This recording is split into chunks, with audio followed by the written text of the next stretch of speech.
The man's hands were tied behind his back before they dragged him to the mainmast. He wasn't an enemy. He wasn't a prisoner taken from a captured vessel. He was one of them, a crewmate, a man who'd shared rations, shared watches, shared the same horizon for months. And now the crew stood in a silent circle while the bosun raised the cat-o'-nine-tails and the punishment began. This wasn't random cruelty. This was policy. Here's what the romanticized version of piracy, the one Hollywood sold you, deliberately leaves out. The Golden Age of Piracy, roughly 1650 to 1730, was not a world of swashbuckling freedom. It was a world of extraordinary violence operating inside a rigid, brutal system of internal law. Pirates had codes, written codes, signed codes, and the punishments for breaking those codes were designed not just to hurt the guilty, but to educate every man watching. Because here's the problem nobody talks about when they talk about pirate ships. You are weeks, sometimes months, from any port. You have no police force, no external authority, no prison you can lock someone in.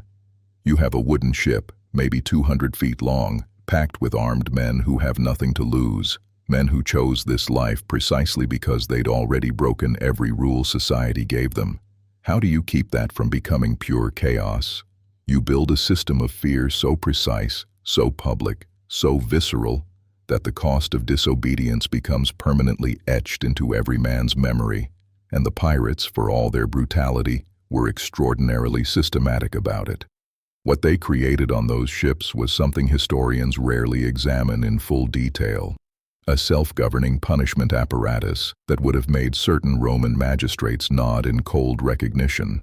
Let me show you exactly how it worked. Start with the document every pirate crew carried. The articles. Every major pirate captain of the Golden Age, Bartholomew Roberts, Edward Lowe, Henry Avery, Charles Vane, operated with a written set of ship's articles that every crew member signed or marked with an X before the voyage began. Historians have recovered several of these documents, and what they reveal is startling. Bartholomew Roberts, the most successful pirate of the entire Golden Age by tonnage of captured vessels, had articles that specified punishments down to the exact number of lashes for specific offenses: cowardice in battle, desertion of post, theft from crewmates.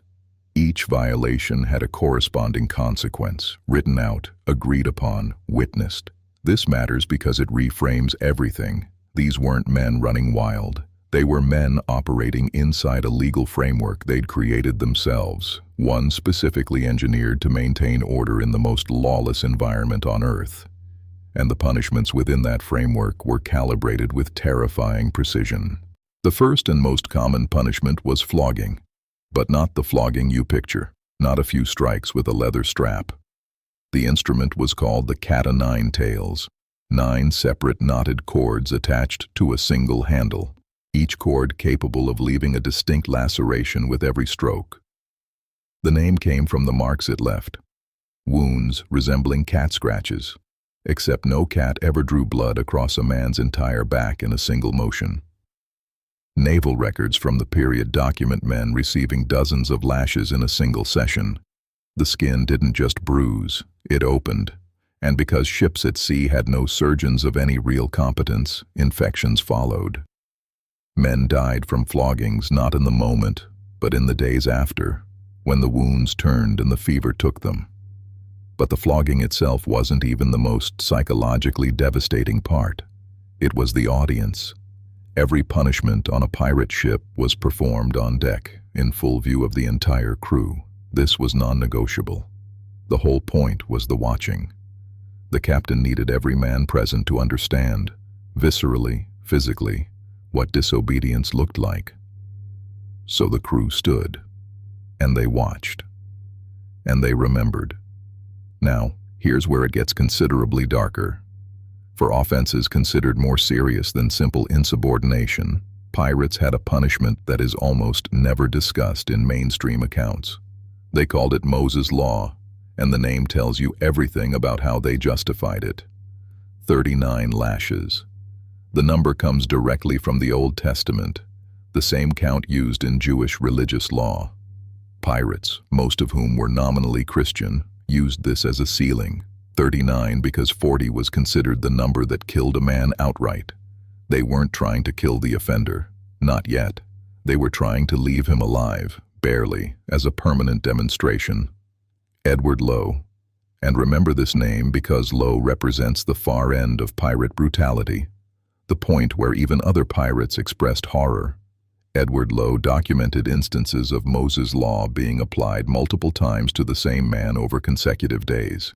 Not because the articles required it, but because Lowe had decided the message hadn't landed clearly enough the first time. Survivors of Lowe's crew, men who later gave testimony during Admiralty trials in Boston and London, described watching grown men beg for death by the second session. Lowe's contemporaries feared him, not because he was the most successful pirate, he wasn't, but because his violence went beyond utility. Most pirate captains understood that excessive brutality destroyed crew loyalty faster than any navy could. Lowe either never understood this or didn't care. But even Lowe operated within a recognizable pirate tradition for one specific crime: theft. Theft from a crewmate was, in the pirate code, among the most serious violations possible. And this requires a moment to understand the logic, because it seems counterintuitive. These were men who stole for a living. Theft was literally the business model. But here's the distinction they drew. Theft from an enemy vessel was the entire point of piracy. Theft from a brother crewmate was an act of betrayal that threatened the foundation of the operation. If men couldn't trust that their share of the plunder was safe among their own crew, the entire system collapsed. And a collapsed crew on a ship 200 miles from land was a death sentence for everyone, so the punishments for internal theft were proportionally severe. Bartholomew Roberts' articles specified that a man caught stealing from crewmates would have his ears and nose slit open, then be set ashore on the nearest landmass, which, in the Atlantic routes Roberts favored, often meant a deserted island or a hostile coastline with no fresh water. This wasn't execution. It was something the pirates considered worse than execution. They called it marooning, and marooning deserves its own examination because it became one of the most psychologically sophisticated punishments in maritime history. The marooned man was rowed to shore, sometimes a beach, sometimes barely a sandbar above the tide line, with exactly the same supplies every time: a single pistol, one shot, enough powder for that shot, and nothing more. That single pistol was not for hunting. There was nothing to hunt on a sandbar in the Caribbean. The pistol was there for one specific purpose, and every man being rowed to shore understood exactly what it was for. It was the option, the escape hatch, the mercy that wasn't mercy at all. Pirates who documented the marooning process, and several did, in journals recovered by historians, describe the moment of being left as distinct from any other form of punishment. The ship would sail, the sound of the rigging would fade, and then there would be silence, except for the water, which was everywhere, and completely undrinkable. Death by marooning, when the pistol went unused, took between 3 and 7 days. Dehydration first, then exposure, then, on certain islands, the insects.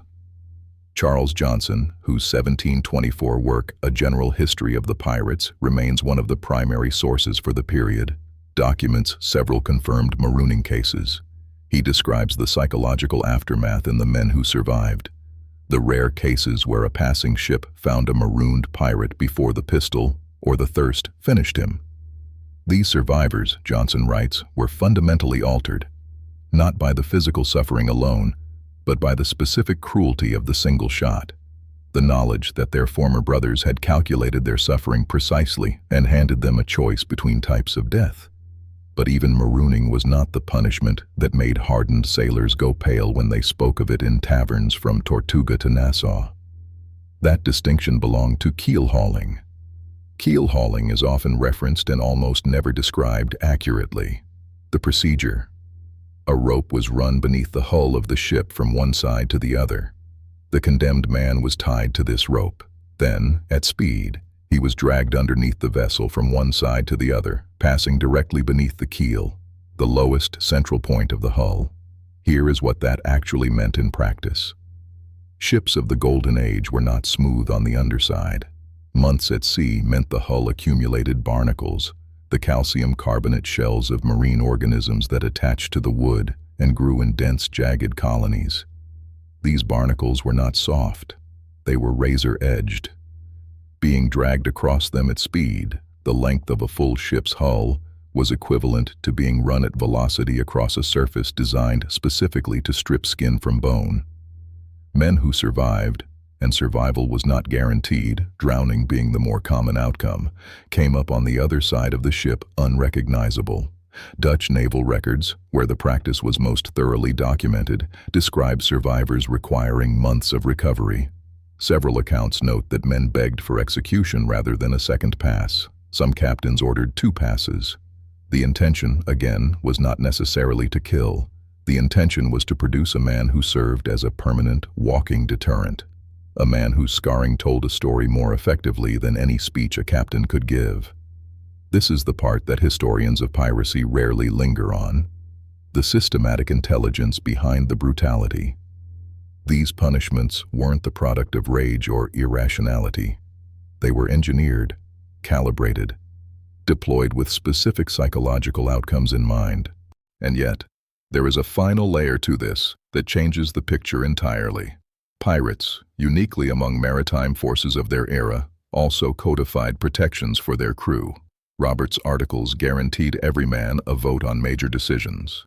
They guaranteed shares of plunder distributed by fixed formula.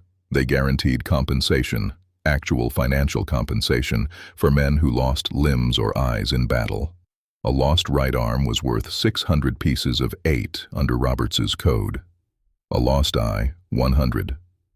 The Royal Navy of the same period offered no such provisions. Royal Navy sailors could be flogged for looking at an officer incorrectly. They could be pressed into service against their will. They received fixed wages regardless of the ship's success, with no share of prizes beyond a token amount, and their punishments were, in documented cases, every bit as severe as anything the pirates practiced. The difference is that pirates chose their system. They signed the articles voluntarily. They elected their captains. Yes, elected, another fact that rarely makes it into the popular narrative, and could vote to remove them. The brutality and the democracy existed simultaneously. The whip and the vote, side by side, on the same wooden deck.